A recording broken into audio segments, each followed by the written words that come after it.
looking to this finale as a whole, obviously the big twist that we as an audience have known about the entire season, but you guys didn't know, was that Right. the winning set is going to be made into a Lego set. What was going through your minds when they revealed that? Oh I my mean, goodness. I think for me, it was something that I never would have imagined be an actual prize for Lego Masters. I mean, typically the TV division and the Lego division are kind of their own independent entities, but to see them collaborate on something like this, and in the moment when it was announced, I could barely believe it. I remember the exact feeling when we walked in and we saw a ton of Lego sets in front of us. And I turned to Robert, I'm like, I wonder why they have so many random Lego sets there. Like, what's the deal with that? And they made the announcement, and it was beyond anything I could have ever imagined. I don't know, Robert, how did you feel? you know, the fact that we even made it so far to the finale, I think was shocking to both of us. We both love Lego. Chris is, an enormous Lego collector, but we are on set with 12, 11 other highly talented teams. And just making it to the finale was like amazing in of itself. And when Will Arnett was like, "Oh, your set's gonna be turned into like a Lego set," I mean, that blew our minds. It's something that you would never ever expect. It's never been done before.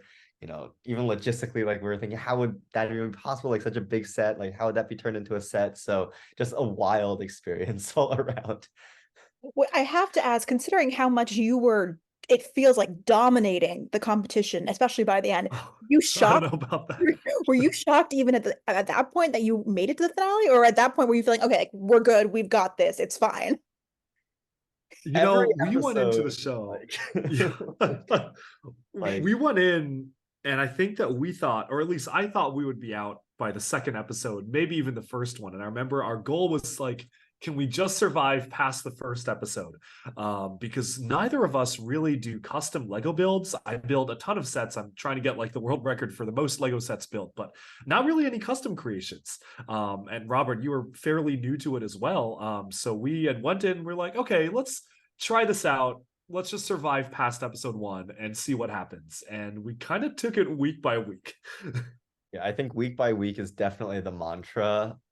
Because I feel like on the show, no matter how good of a builder you are, like it just takes one miscalculation, like, oh crap, we didn't have enough time to finish, or oh, this thing just didn't work out, the way the judges wanted, and you're gone. So even when we were on that kind of winning streak near the end, I remember every single episode, it was a pretty harrowing experience, Yeah. especially the roller coaster episode. I Oh my. think that was just, we were down to the wire, and like we didn't know if anything was going to come together until pretty much the very end. So, Yep. we were just happy to be there.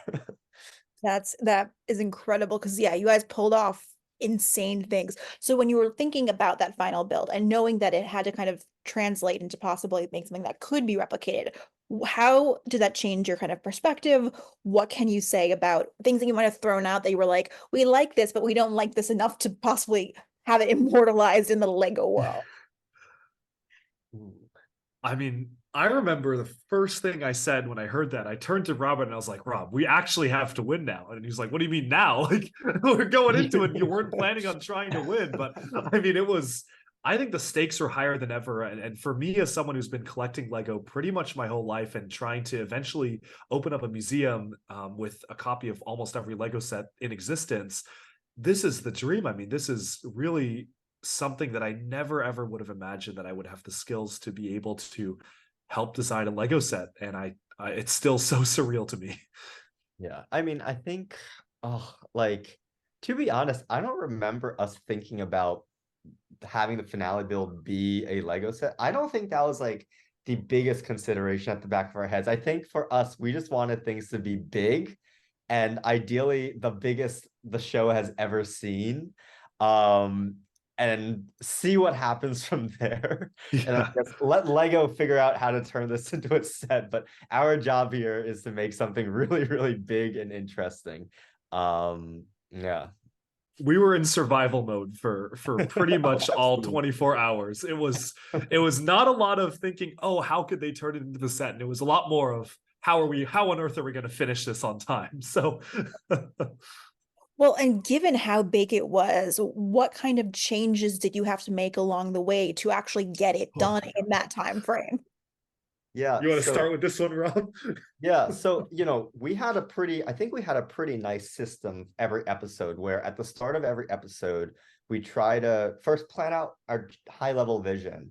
And then we'd have like an hour by hour, sometimes like 30-minute by 30-minute schedule of what each and every one of us like should be doing in that time period. So we'd write down, oh, in the first hour, you would build this, I would build this. Next hour, you build this. And we tried to prioritize based on like what's the most important thing to build. So and it always happens that like we overscope, we try to cram in too many Every time. features every single episode, but I think we were able to prioritize things in a way so that we build the most important things first, so that even if we run out of time we can just toss things out as we go and just adjust.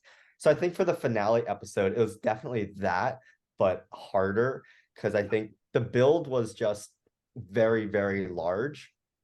And once we kind of stuck to a scale, we had to commit to it from the very Yeah. start. But I still think there were like a couple of things, like the engines or like some lettering and some polishing details that we kind of put towards the end. And what we tried to prioritize was let's get this thing first looking like a plane. Yeah. So I think at the end of the day, I think the build turned out to be not as polished and like clean as we wanted to be. Like I think our bag was like really polished, but ultimately we finished the broad strokes of it, which I think Yeah. was a task to be sure. And there are a million things. If I had an extra hour, extra 30 minutes, extra 5 minutes, I can immediately tell you right now, like, this is what we would be working on. And we had such ambitious ideas. We had a very, very cool technique in mind for how to really smooth out the edges of the wings and to make it feel like they're curving downwards. And at the end of the day, I mean, the wings just kind of are these blocky like shapes if you really look closely, because I mean, there was no chance we could finish that. But I think what we were really trying to prioritize is, okay, can we get the shape of what we want to get done? Where from a distance, does it look like a plane? That's really what we need to do. And engines, you know what? It flies on imagination and dreams. We don't need engines. It's a glider. And stuff like, oh, we could have like a world map display on the wings, like a mosaic. It's like, oh, we'll have like the outline of a map on one of the wings now. And it was kind of stuff like that that kept on getting de-scoped and de-scoped. But overall, I am pretty happy with what we were able to finish. I'm honestly kind of surprised that we were able to finish the shape of a plane overall, because I remember down to the last second, we were still finishing up some of the curves on the underside, like the back curve, the front curve underneath the cockpit. And it was, if we had like 10 minutes less, we would not have, the plane would not have been complete. So I think we pushed it to the absolute breaking point, and that was it for that amount of time. Well, and one of the cool perks of winning is that your figure is going to be in the flagship store in New York. First of Oh all, man. what plans do you guys have to see it? And also, are you able to kind of put those finishing touches on it, or was it hands off? Everything that we saw on the screen is going to be what's on in the store. I think we're just in the dark, just as much in the dark as you on how they're going to fit that in the flagship store. Yeah. I live in New York, so I live like a 20 minutes walking distance from Fifth Avenue. No And idea where it's gonna go.